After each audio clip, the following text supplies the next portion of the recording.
Hi guys! Ito guys yung nakita ko guys sa Facebook ko ngayon na mayroong napakamurang promo pala si Mita ngayon guys. Tingnan nyo guys oh, verified Blue Buds sa halagang 30 pesos lang. Iwan ko lang ba kung yung account ko lang meron ito kasi nga meron akong ibang account na wala nito. Ito lang yung account ko na merong 30 pesos na verified na Blue Buds. Ano kaya naman pakulo to ni Mita guys? 30 pesos lang. Ay nako Mita.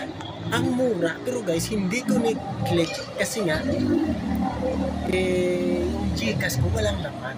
Pero nagtataka lang ako guys kung bakit 30 na nga lang yung account ko na mayroong promo na Blueberry 5 Buds na 30 pesos lang. Baka siguro ang account na to guys, ibibigyan niya ng content monetization. Hindi ko lang alam guys.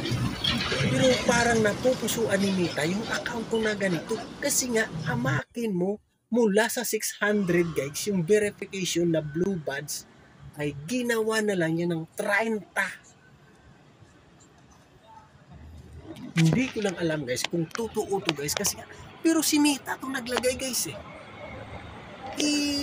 Facebook ko to guys na minsan ko lang ginagamit, hindi na ko nag-upload kasi nga nag-focus ako sa isa kong account na maraming views. Yun yung nila-upload ako ng mga videos doon araw-araw, reels, picture, ina-upload ko. Pero guys, wala talagang ganito. Tiningnan ko kanina, wala as in wala. Ito lang guys, yung merong 30 pesos na verified Blue Buds na nilagay si Mita para lang mag-verify ako ng Blue Buds. Pero guys, hindi ko talaga to guys i-verify kasi nga hihintahin ko na lang siguro na content monetization ang ilagay niya. Hindi na lang Blue Buds na verification. Kasi guys, baka promo lang to, isang buwan lang to, isang linggo lang to. Sa susunod na renew mo, baka 600 na to. Kaya nga, hindi ko na lang to i-click, hayaan ko na lang to mawala itong 30 pesos na to. Pero guys ha, baka kayo nakaranas din, tingnan nyo na lang yung sa inyo.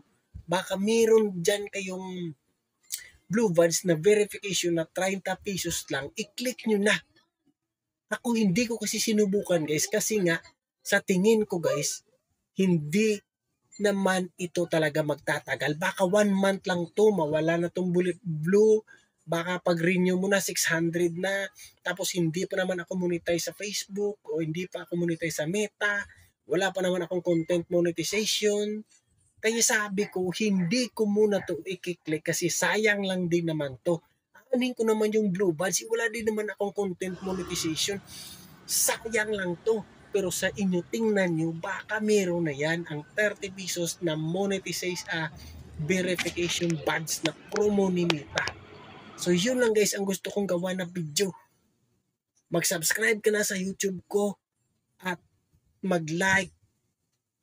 Thank you.